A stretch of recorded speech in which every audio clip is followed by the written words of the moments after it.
Pixies Boston Concert Review. Full setlist and highlights from MGM 2025. The Pixies' homecoming show sparks debate. Playing it safe or pure nostalgic brilliance?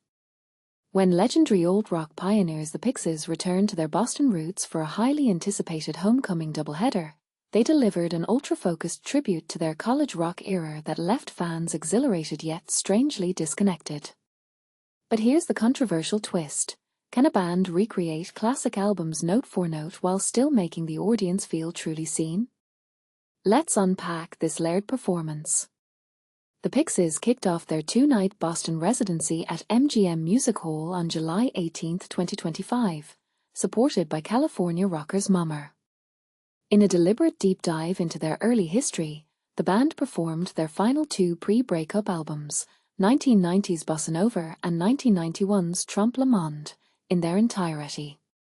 The pounding bass lines and signature surf-punk energy filled the venue, yet frontman Black Francis maintained a business-like minimalism between songs. The lineup, original members Francis, Joey Santiago, and David Lovering alongside new bassist Emma Richardson, didn't play a single track from their 2024 album The Night the Zombies Came, a surprising omission that divided fans. "We're going back to 1990, Francis announced, when the sun shined brightly on the college rock era. He briefly nodded to their UMass origins before shifting focus to their California relocation, a transition that symbolized their evolution from Boston underground darlings to international old rock icons. And here's what many fans missed. While the 2004 reunion introduced their legacy to new generations, Friday's show deliberately avoided bridging eras or playing later hits. Francis remained notably reserved, no crowd banter, no encouragement to dance, except when restarting Lovely Day after criticizing their own sound and dedicating a song to a departed friend. Guitarist Joey Santiago provided standout moments, transforming acoustic feedback into electrifying solos during Planet of Sound, while the crowd erupted for the Boston-centric UMass with roaring chants of Massachusetts. But this brings us to the hot debate. Did the album-perfect execution feel more like a museum exhibit than a living concert? The 1-hour 45-minute set raced through both LPs with clinical precision, leaving little room for spontaneity. Critics argued the audience, eager to welcome back hometown heroes, felt like observers rather than participants. Then came the encore's divisive climax. During the swirling Into the White, house lights abruptly illuminated the entire venue, remaining on through the closing debaser. While initially seeming like a technical error, the band played on, 60-something members taking visible bows under the glare. Purists questioned whether the gritty debaser lost its edge in bright light, while others saw it as a symbolic full-circle moment. The show closed with Francis promising "See you tomorrow" before classics like "Where is my mind?" and "Here Comes Your Man" ignited the crowd. The real controversy? This wasn't about replicating old magic, it was about choosing preservation over evolution. So we ask you, when legendary bands revisit seminal albums, should they prioritize note-perfect recreation or reinvent the experience? Did the Pixies' no-frills approach honor their legacy or underestimate their fans? Share your take in the comments. Passionate perspectives welcome. The Pixies, a journey through time and sound. The Pixies are fully aware of their journey and are not taking it lightly.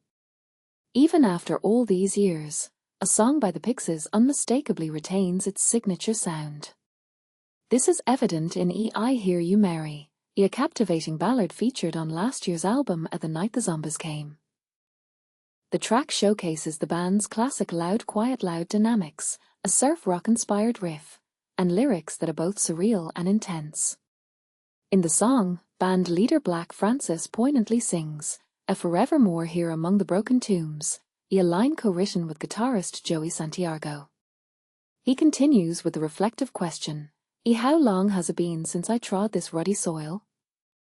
Francis, Santiago, along with drummer David Lovering and Emma Richardson, the latest addition to their lineup as a female bassist, have been navigating this musical landscape for many years. Following a significant and influential era at the close of the 1980s and the dawn of the 1990s, the Pixies disbanded, only to reunite in the early 2000s. A decade later, they returned to the studio, embarking on a creative phase that has proven to be longer and more productive than their initial run. Over the past year, the Pixies have been honoring both their past and present by performing their 90s albums A Bossanova and a Trompe Monde in full on one night, and a mix of classic hits alongside new material on another. When reminiscing about the time those albums were created, Santiago recalls a period filled with tension but chooses to overlook the emotional struggles from that time. All I'm focused on are the speakers and the sounds emanating from them, and ultimately, I'm just trying not to embarrass myself, he shares during a Zoom call. That's always my aim. Santiago appreciates the band's current approach to creating music. It feels more laid back and allows for deeper focus on the craft.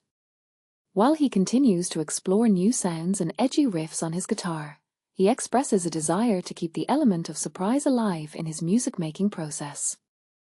I want to encounter a thrilling note when I play. I crave that unexpected twist.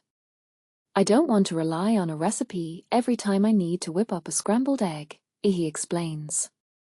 With the Pixies' second chapter now surpassing the length of their first, Santiago emphasizes that the secret to their ongoing creativity and touring success lies in gratitude, a sentiment he admits is somewhat cliched. That cheesy saying holds true. You really need to cultivate gratitude, he confesses.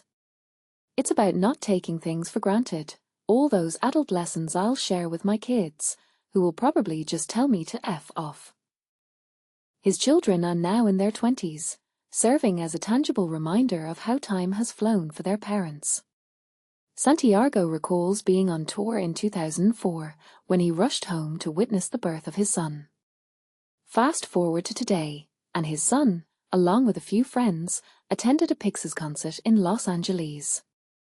I thought to myself, wow, we've been doing this since he was born, as Santiago reflects. It's just surreal. Catch the Pixies live on July 25th and 26th at 8 p.m. at the Anthem. Tickets are priced at $72.90 and $111.45.